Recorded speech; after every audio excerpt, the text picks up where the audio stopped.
Item ಯಾವುದೇ ಇರಲಿ try ಮಾಡಿ ಆಚಿ ಚಿಕನ್ ಮಸಾಲಾ. ಬಾಗಲಕೋಟೆ ಮತ್ತು ದಾವಣಗೆರೆ ಉಪಚುನಾವಣೆ. ಇದೀಗ ದಾವಣಗೆರೆಗೆ ಸಚಿವ ಜಮೀರ್ ಅಹ್ಮದ್ ಖಾನ್ ಎಂಟ್ರಿ ಕೊಟ್ಟಿದ್ದಾರೆ. ಸಚಿವ ಮಲ್ಲಿಕಾರ್ಜುನ್ ನಿವಾಸಕ್ಕೆ ಜಮೀರ್ ಅಹ್ಮದ್ ಖಾನ್ ಭೇಟಿ ಕೊಟ್ಟರು. ಆತ್ಮೀಯವಾಗಿ ಅಪ್ಕೊಂಡಿದ್ದಾರೆ ಉಭಯ ಸಚಿವರುಗಳು. ಜಮೀರ್ ಅಹ್ಮದ್ ಖಾನ್ ಮತ್ತು ಮಲ್ಲಿಕಾರ್ಜುನ್ ಜಂಟಿ ಪತ್ರಿಕಾಗೋಷ್ಠಿಯನ್ನು ನಡೆಸಿದರು. ಬಾಗಲಕೋಟೆ ಮತ್ತು ದಾವಣಗೆರೆ ಉಪಚುನಾವಣೆ.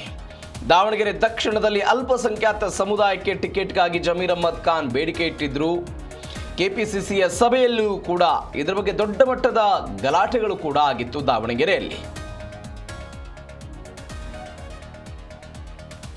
ಇದೀಗ ದಾವಣಗೆರೆಗೆ ಸಚಿವ ಜಮೀರ್ ಅಹ್ಮದ್ ಖಾನ್ ಎಂಟ್ರಿ ಕೊಟ್ಟಿದ್ದಾರೆ. ಸಚಿವ ಮಲ್ಲಿಕಾರ್ಜುನ್ ನಿವಾಸಕ್ಕೆ ಜಮೀರ್ ಅಹ್ಮದ್ ಖಾನ್ ಬಂದಿರೋದು. ಅವರು ಬರ್ತಾರೋ ಬರಲ್ವೋ, ಅವರಿಂದ ಅಲ್ಪಸಂಖ್ಯಾತ ಮತಗಳು ಕೂಡ ಚದುರು ಹೋಗಬಹುದು ಎನ್ನುವಂಥ ದೊಡ್ಡ ಮಟ್ಟದ ಭಯ ಕಾಂಗ್ರೆಸ್ಗೆ ಕಾಡ್ತಾ ಇತ್ತು. ಹೀಗಾಗಿ ಎಲ್ಲ ಬೆಳವಣಿಗೆಗಳ ನಂತರ ಇದೀಗ ಜಮೀರ್ ಅಹ್ಮದ್ ಖಾನ್ ದಾವಣಗೆರೆಗೆ ಬಂದಿದ್ದಾರೆ.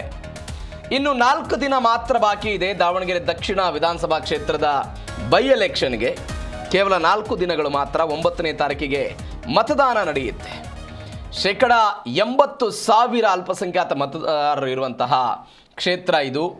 ದೃಶ್ಯದಲ್ಲಿ ನೀವು ಗಮನಿಸ್ತಾ ಇದ್ದೀರಿ, ಜಮೀರ್ ಅಹ್ಮದ್ ಖಾನ್ ಅವರ ನಿವಾಸಕ್ಕೆ ಬಂದಿರೋದು.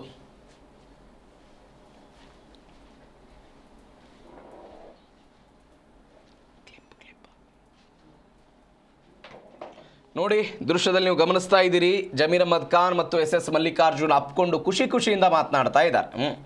ಒಂದು ವಾರದ ಹಿಂದಷ್ಟೇ ಎಸ್ ಮಲ್ಲಿಕಾರ್ಜುನ್ ಜಮೀರ್ ಅಹ್ಮದ್ ಅವರ ವಿರುದ್ಧ ಕೊಟ್ಟಂಥ ಒಂದು ಹೇಳಿಕೆ ದೊಡ್ಡ ಮಟ್ಟದಲ್ಲಿ ಚರ್ಚೆಗೆ ಗ್ರಾಸ ಆಗಿತ್ತು. ಅದಾದ ನಂತರ ಇದೀಗ ಜಮೀರ್ ಅಹ್ಮದ್ ಖಾನ್ ದಾವಣಗೆರೆಗೆ ಬಂದಿದ್ದಾರೆ. ಭಾರಿ ಲಾಬಿಯನ್ನು ನಡೆಸಿದ್ರು. ಅಲ್ಪಸಂಖ್ಯಾತ ಸಮುದಾಯಕ್ಕೆ ಟಿಕೆಟ್ ಬೇಕು ಅಂತ ಇದೀಗ ಅವರು ಮಾತನಾಡಿದ್ದಾರೆ. 100ಕ್ಕೆ 100ರಷ್ಟು ಸಮರ್ಥ ಗೆಲ್ತಾರೆ ಅಂತ. ಸಿಎಂ ಸೂಚನೆಯ ಮೇರೆಗೆ ನಾನು ಪ್ರಚಾರಕ್ಕೆ ಬಂದಿದ್ದೀನಿ ಅಂತ ದಾವಣಗೆರೆಯಲ್ಲಿ ಜಮೀರ್ ಅಹ್ಮದ್ ಖಾನ್ ಕೊಟ್ಟಿರೋ ಹೇಳಿಕೆ ಇದು. ದಾವಣಗೆರೆಯಲ್ಲಿ ಜಮೀರ್ ಅಹ್ಮದ್ ಖಾನ್ ಕೊಟ್ಟಿರೋ ಹೇಳಿಕೆ ಇದು. ಕೇರಳ ಪ್ರಚಾರದಲ್ಲಿದ್ದೆ, ಹೀಗಾಗಿ ಬಂದಿರಲಿಲ್ಲ. ಗೊಂದಲ ಸೃಷ್ಟಿಯಾಗಬಾರ್ದು ಅಂತ ನಾನು ಬಂದಿದ್ದೀನಿ.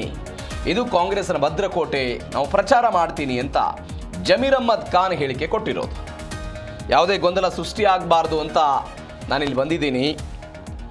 ಮುಖ್ಯಮಂತ್ರಿ ಸಿದ್ದರಾಮಯ್ಯನವರ ಸೂಚನೆ ಇತ್ತು, ಈ ಸೂಚನೆಯ ಮೇರೆಗೆ ನಾನು ಬಂದಿದ್ದೀನಿ ಅಂತ ಜಮೀರ್ ಅಹ್ಮದ್ ಖಾನ್ ಅವರ ಹೇಳಿಕೆ.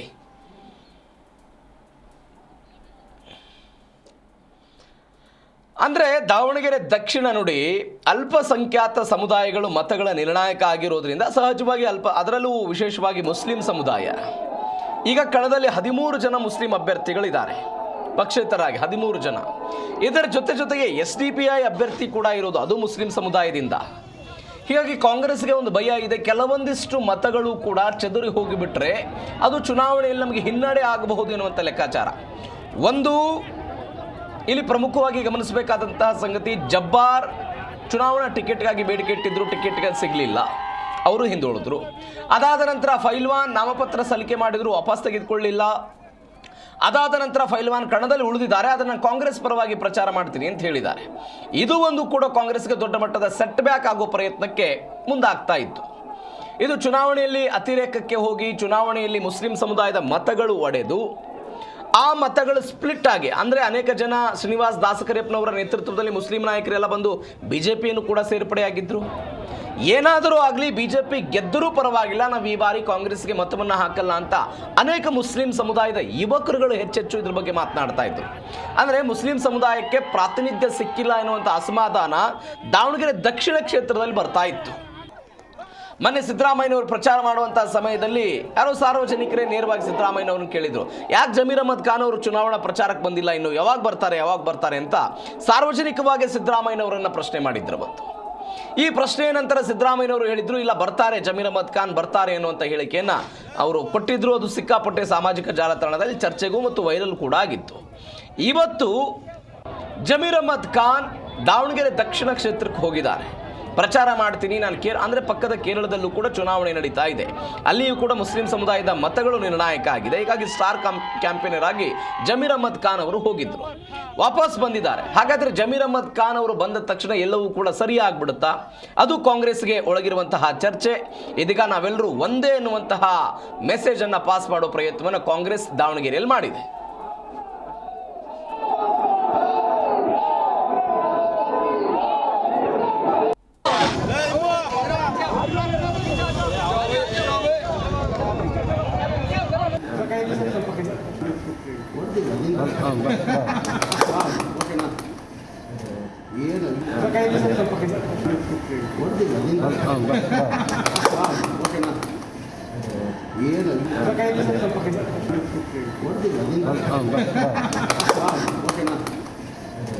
ಏನು